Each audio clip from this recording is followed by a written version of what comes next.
Ever felt broke even while trying to do money right? You're not alone.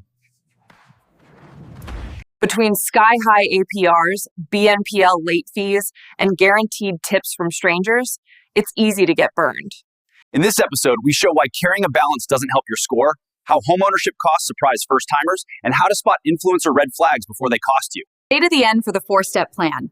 Build an emergency fund, kill high-interest debt, automate low-cost investing, and verify everything. Stay to the end for the 4-step plan. Build an emergency fund, kill high-interest debt, automate low-cost investing, and verify everything. Don't miss a beat. Hit subscribe, ring that bell, and show some love with a like. Welcome back to the Deep Dive. Today, we are putting on our financial hazmat suits, basically. We're wading into let's call it the toxic waste dump of personal finance advice. That's a good way to put it, because it feels like the internet is actively trying. Quick favor, hit subscribe, turn on the bell, smash like, leave a comment, and stick around for more.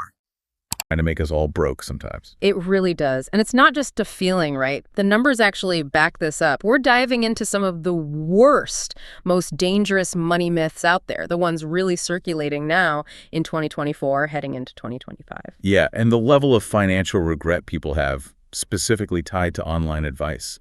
It's genuinely shocking when you look at the data. Okay, I've got 2 stats right here that honestly should be like a national warning sign. First one, 57% of Americans admit they've made a financial decision they regret based on bad advice they found online.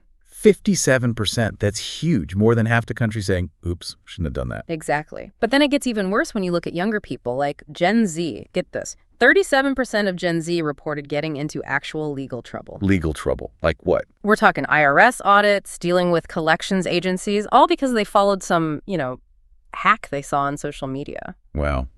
An IRS audit from a TikTok video. Uh-huh. That really says something about the quality control on FinTok, doesn't it? It tells you everything. Okay, so let's unpack this. We know it's a high anxiety time financially. Household debt in the U.S. is what, nearly $18.4 trillion now? Somewhere around there, yeah. It's huge. And FICO Hit subscribe, turn on the bell, like the vid, and keep it rolling. scores are actually ticking down a bit. Right. So why are people, especially millennials and Gen Z, who, let's be honest, often feel a lot of shame or anxiety about money, why are they turning to these super risky platforms like TikTok and Reddit for answers? And what are the biggest, costliest lies they're falling for?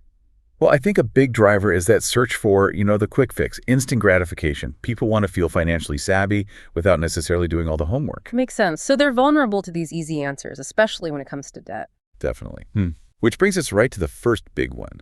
Maybe the most toxic piece of advice out there about handling debt. Myth number 1, just pay the credit card minimum. It's fine. It shows you're responsible.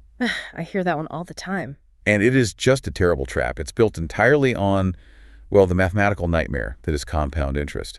Especially now, credit card APRs are sky high, often over 24%. Okay, but hang on. People always say you need to carry a balance to build your credit score. Is that even true? Absolutely not. Nope. That is probably the bank's favorite myth ever. Okay. FICO doesn't reward you one bit for paying interest.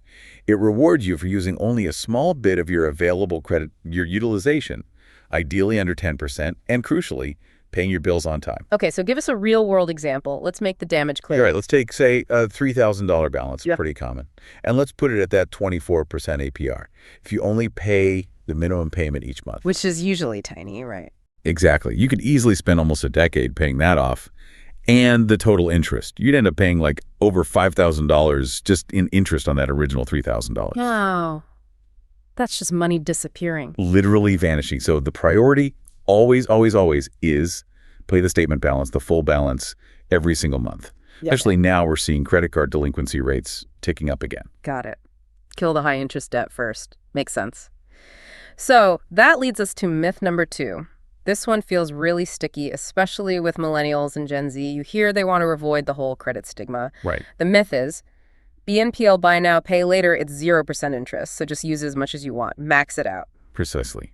And you see the usage stats is something like 42% of younger folks use it. It feels less scary than a credit card, maybe. Yeah, seems like free money. If it's 0% interest, what's the catch? What's the company getting out of it? And where do you, the consumer, get trapped? That's the million-dollar question, isn't it? The trap is kind of twofold. First, the stores love it because it encourages you to buy more. Oh. Maybe stuff you wouldn't have bought otherwise. Impulse buys go up. Okay.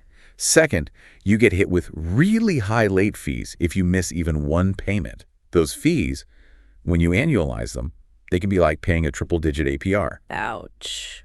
And maybe even more critical is the risk of what some people call loan stacking.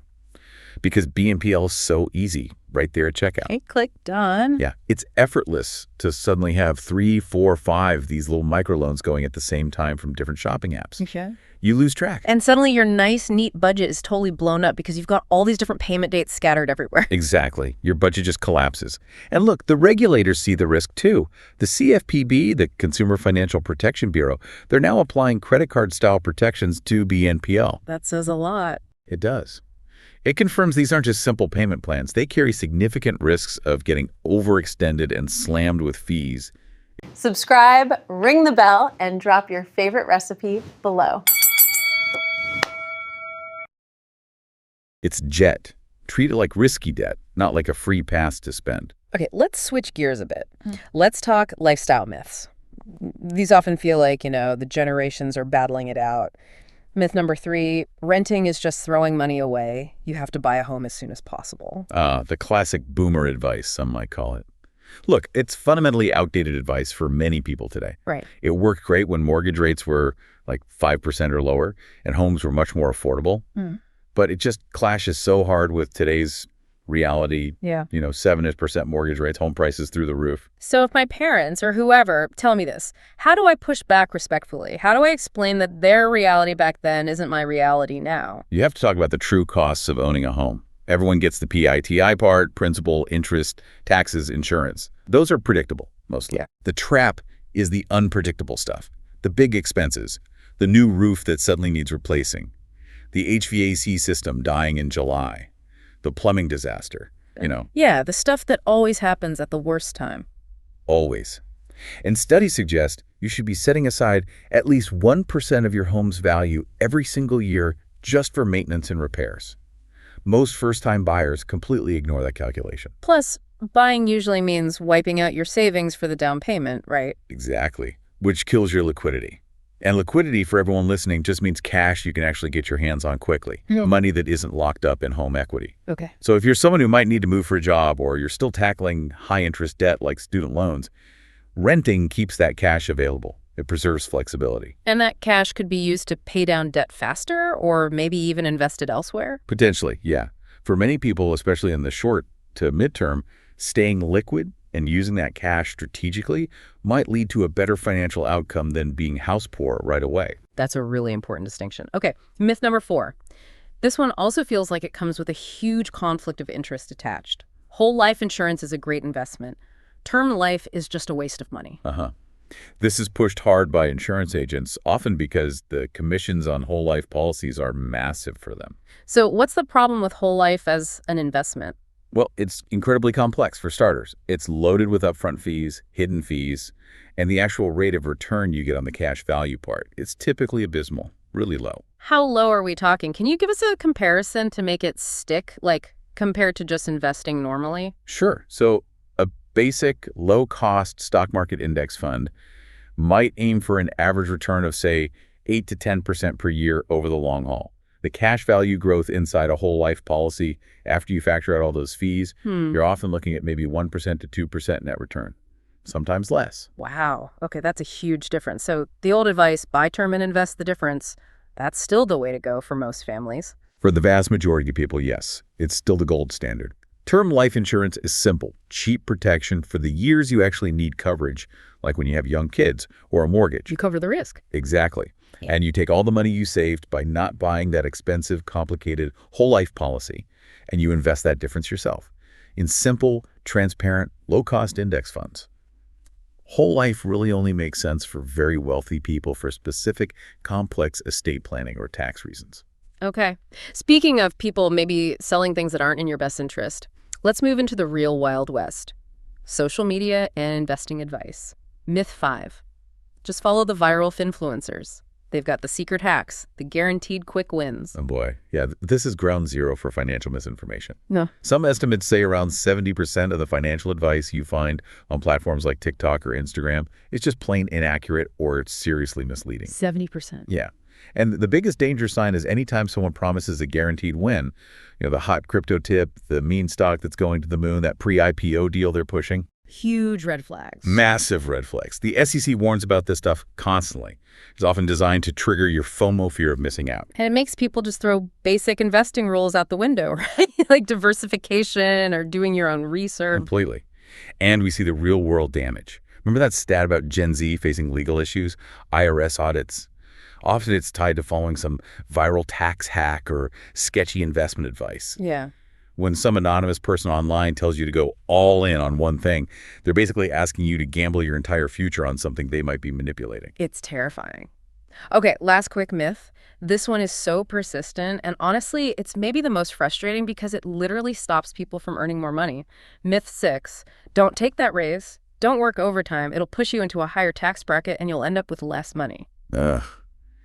If someone tells you this with a straight face, they fundamentally misunderstand how taxes work in the U.S. It's just wrong. You will never take home less money because you earn more gross income. Yeah. Never. Okay, let's break down how tax brackets actually work, because this lie just refuses to die. Right. So tax brackets are marginal. That's the key word.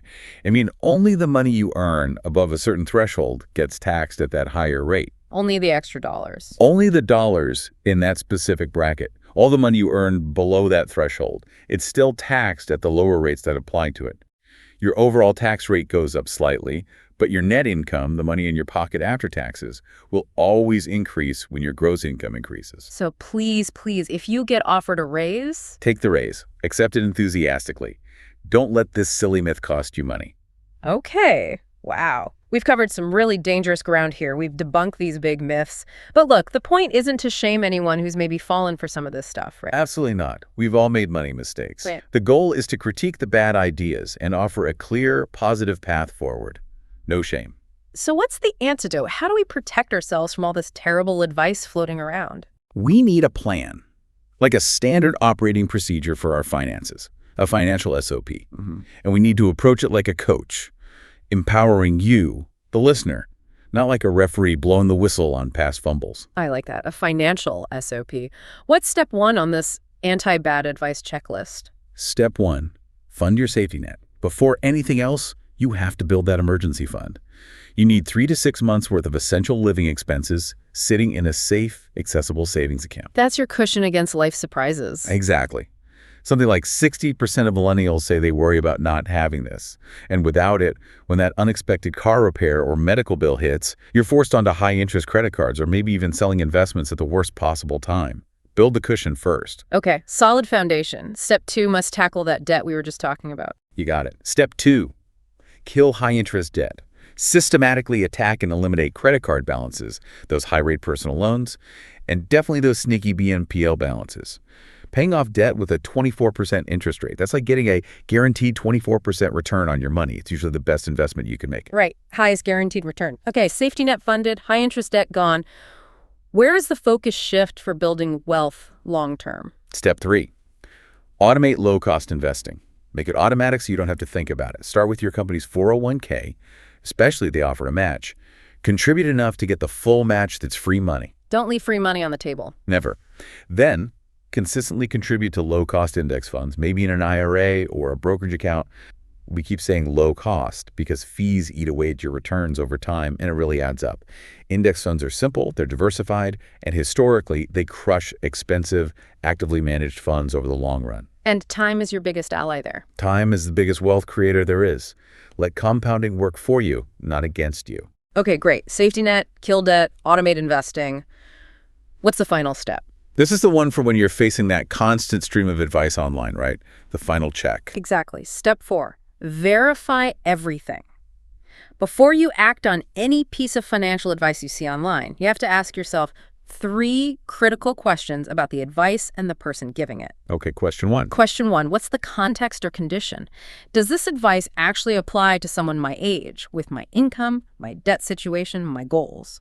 Or is it generic advice that might not fit me? Good one. Question 2. Question 2. What are the hidden costs or risks? Am I looking at potential high fees? Am I giving up access to my money, my liquidity? Could I actually get into legal trouble, like with those tax hacks? What's the downside? And the third question feels like the most important one. It really is. What is the speaker's conflict of interest? Why are they telling me this? Are they trying to sell me something with a high commission, like that whole life insurance? Are they pushing an online course? Are they promoting a crypto token they already own and want to dump? How do you verify that? If you can't easily figure out their incentive, be very skeptical. Walk away. Look for actual credentials. Check if they're registered with the SEC or FINRO, if they're given investment advice. Read the fine print, the prospectus for a product. Trust, but verify. Hard. That SOP, fund your safety net, kill high-interest debt, automate low-cost investing, and verify everything that seems like the only financial hack anyone really needs. Pretty much. It's not glamorous, but it works. So to recap today's deep dive, the most dangerous money myths often involve carrying high-interest debt, thinking it helps your credit. It doesn't.